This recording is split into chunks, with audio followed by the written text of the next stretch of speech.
Assalamualaikum warahmatullahi wabarakatuh. Anak-anak yang kami cintai, pada bab kedua ini kita akan belajar tentang iman kepada Allah Subhanahu wa taala melalui Asmaul Husna. Jadi anak-anak, rukun iman itu ada 6. Yang pertama yaitu iman kepada Allah. Lah iman itu apa? Iman itu percaya. Jadi seandainya indrawiyah kita, mata kita tidak mampu melihat kebesaran Allah, tidak mampu melihat zatnya Allah. Tetapi hati ini yakin bahwa Allah itu ada, itu ilah iman. Seperti misalnya hari, ya, umpamanya hari ini hari Rabu. Kita yakin hari ini hari Rabu, tapi kita tidak bisa menggambarkan hari Rabu itu warnanya hijau atau kuning atau putih, tidak bisa. Atau hari Rabu itu wujudnya seperti apa, nggak bisa. Tetapi kita yakin bahwasanya Rabu itu ada. Seperti nanti iman kepada hari kiamat, iman kepada malaikat dan sebagainya. Yang dibutuhkan itu adalah keyakinan bahwasanya hati ini meyakini bahwa iman itu percaya kepada yang gaib, salah satunya yaitu Allah, malaikat, siksa kubur, kemudian surga neraka, itu yang wajib kita imani. Maka anak-anak yang kami cintai, iman kepada Allah yang akan kita pelajari kali ini yaitu iman kepada Allah melalui Asmaul Husna. Anak-anak sudah hafal Asmaul Husna yang setiap hari kita lantunkan menjelang mau sholat, ya. Asmaul Husna itu apa? Asmaul Husna itu nama-nama Allah yang baik. Ada 99. Nah, Asmaul Husna ini ada sebuah riwayat, barang siapa yang berdoa dengan menggunakan Asmaul Husna. Jadi sebelum kita berdoa, ya, sebelum kita minta pada Allah, kita memuji Allah. Cara memujinya dengan apa? Dengan kita melantunkan Asmaul Husna. Ya Allah, ya Rahman, ya Rahim, ya Malik, ya Kudus, ya Salam, ya Mu'min, ya Muhaimin, sampai akhir. Setelah kita baca, kita resapi, kita puji nama Allah, kemudian kita berdoa. Insya Allah ini lebih dikabulkan. Ya, paham anak-anak? Oke. Sekarang kita akan belajar Asmaul Husna yang pertama yaitu Al-Mumit. Al-Mumit artinya Allah itu maha mematikan. Jadi anak-anak, yang mematikan seluruh alam raya ini adalah Allah. Maka dalam surat Al-Qaf ayat 43 di sana disebutkan, Inna nahnu nuhyi wa numitu wa ilainal masyir. Sungguh kami yang menghidupkan dan mematikan, dan kami tempat kembali. Jadi Allah yang mematikan, Allah yang menghidupkan, dan kita semua itu akan kembali kepada Allah. Jadi anak-anak, sekuat-kuat manusia, sehebat-hebat manusia, itu pasti mati. Tidak ada yang abadi hanyalah Allah. Maka tidak ada istilah aku belum pantas mati, tidak ada. Mati itu dalam sebuah pepatah Arab, al-maut kasajaratun narojil. Mati itu seperti pohon kelapa. Tahu pohon kelapa anak-anak? Yang namanya pohon kelapa itu yang namanya bunganya jatuh banyak. Yang namanya pohon kelapa itu yang namanya apa itu? Cengkir kalau dalam bahasa Jawa. Kelapa kecil itu cengkir. Kemudian kelapa muda, apalagi kelapa tua itu setiap saat bisa jatuh.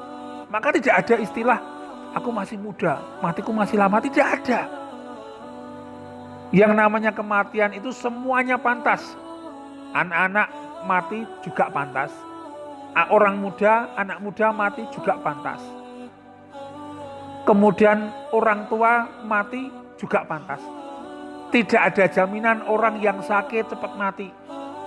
Dan tidak ada jaminan orang yang sehat itu tidak akan mati, tidak. Maka yang namanya kematian itu akan muncul di hadapan kita. Dan yang mematikan itu hanyalah Allah. Besok pada hari kiamat anak-anak, ya pada hari kiamat, semua akan dimatikan oleh Allah. Semua akan dimatikan. Tidak ada yang hidup. Maka yang mempunyai sifat al-mumit itu hanya Allah yang maha mematikan.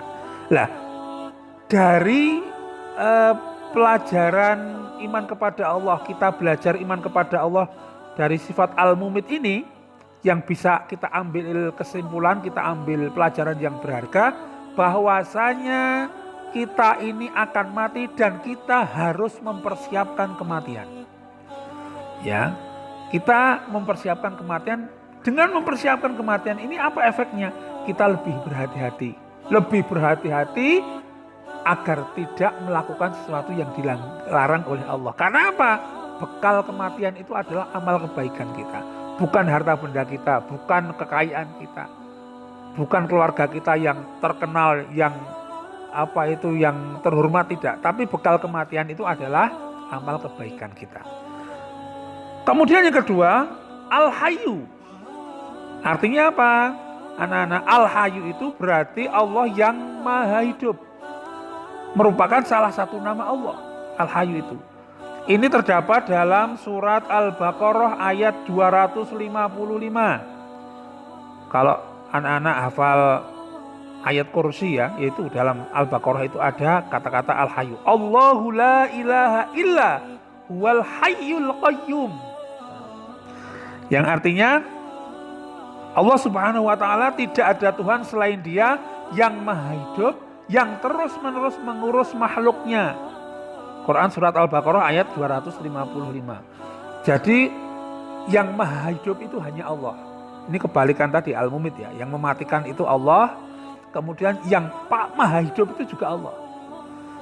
Jadi kalau ada manusia itu abadi, itu tidak ada.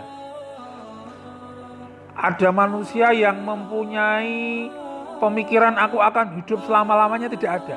Tapi yang hanya maha hidup itu hanya Allah. Maka anak-anak yang kami cintai, makna dari Al-Hayyu adalah yang memiliki sifat hidup dengan kehidupan yang sempurna dan abadi, itu hanya Allah. Yang bisa kita ambil pelajaran berharga bahwasanya kita harus bersandar, kita harus meminta kepada Allah yang maha hidup. Ya, ini menjadi kekuatan spiritual kita. Kemudian yang ketiga, Asmaul Husna yang ketiga yaitu Al-Qayyum. Berarti Al-Qayyum itu mempunyai arti Allah yang maha berdiri sendiri. Ini menegaskan bahwa Dialah yang mengatur segala sesuatu menjadi kebutuhan makhluknya secara sempurna dan terus-menerus tanpa memandang makhluk yang diurusnya. Ya. Jadi Allah ini Al-Qayyum, maha berdiri sendiri. Allah mengatur alam, Allah membuat manusia, Allah menciptakan kiamat, Allah membuat neraka, Allah membuat surga. Ini tidak membutuhkan makhluknya. Jadi Allah itu berdiri sendiri, berkehendak sendiri. Maka anak-anak, dalam surat Al-Baqarah lagi ya, ayat 255 ya, Allahu la ilaha illa huwal hayyul qayyum. Allah Subhanahu wa taala tidak ada Tuhan selain Dia yang maha hidup, yang terus-menerus mengurus makhluknya. Jadi Allah akan terus-menerus mengurus makhluknya tanpa membutuhkan makhluk lain, ya. Mbok manusia itu mau kafir, mbok manusia itu mau beriman, manusia itu mau taat, manusia itu tidak taat, manusia itu mau berbakti sama orang tua, manusia itu tidak berbakti sama orang tua, Allah tetap akan mengurus. Diciptakan angin umpamanya, diciptakan oksigen, semua makhluknya akan menghirup oksigennya Allah. Entah itu orang baik, orang buruk, orang jelek, orang Amerika, orang Indonesia, orang gemuk, orang kurus, semua akan menghirup oksigennya Allah. Ini Allah mengurus diri sendiri, mengurus makhluknya secara terus menerus. Ini yang bisa diambil kesimpulan. Kemudian yang keempat, Asmaul Husna yang keempat yang akan kita pelajari yaitu Al-Ahad, artinya Allah Maha Esa. Allah Maha Esa. Anak-anak, Asmaul Husna mengisyaratkan bahwa keesaan Allah itu murni, tidak ada yang menyamainya. Jadi Al-Ahad, Esa itu bukan berarti satu, kemudian dua, tiga, enggak. Ahadnya Allah, Esanya Allah itu tidak ada bilangan selanjutnya.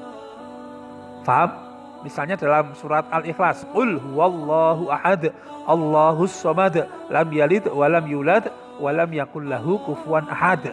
Katakanlah huwallah, dia Allah, ahadun, Esa, satu. Satunya itu satu ya satu itu tidak ada yang menyamai. Maka ahad sama wahid itu lain. Kalau ahad itu satu yang tidak ada nomor dua, tapi kalau wahid satu itu ada yang nomor satu, nomor dua, nomor tiga dan selanjutnya. Tapi yang namanya Esa itu ya hanya Allah, tidak ada nomor dua, tidak ada Tuhan kedua, tidak ada Tuhan ketiga, atau tidak ada Tuhan Bapak, tidak ada Tuhan Bunda. Ya Tuhan hanya satu, Allah itu Ahad. Ini yang wajib kita imani. Maka anak-anak yang Anda cintai,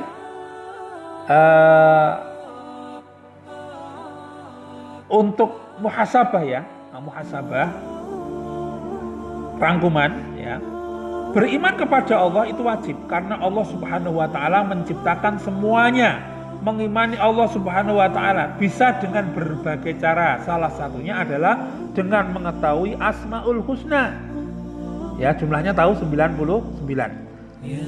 Al-Mumit adalah Allah Subhanahu wa taala Maha mematikan. Tidak ada di dunia ini yang bisa mematikan makhluknya kecuali Allah, Al-Mumit. Yang kedua, Al-Hayyu adalah Allah Subhanahu wa taala Maha hidup. Selain mematikan, Allah Subhanahu wa taala juga menghidupkan semuanya, baik manusia, tumbuhan ataupun hewan. Kemudian yang keempat, Al-Qayyum. Allah Subhanahu wa taala Maha berdiri sendiri, tidak seperti manusia yang selalu membutuhkan kepada yang lain. Jadi manusia itu pasti membutuhkan orang lain, tapi Allah tidak. Allah itu Al-Qayyum, berdiri sendiri.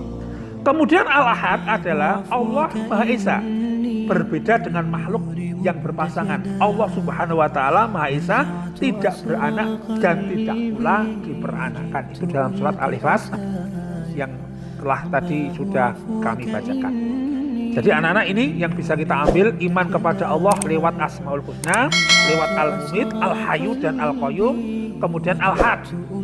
Anak-anak bisa diambil ibrohnya, diambil kandungan yang terdapat dalam nama-nama Allah ini, bisa kita terapkan dalam kehidupan kita dan kita semakin beriman kepada Allah Subhanahu wa taala. Wallahu muwaffiq ila aqwamit thoriq. Wassalamualaikum warahmatullahi wabarakatuh.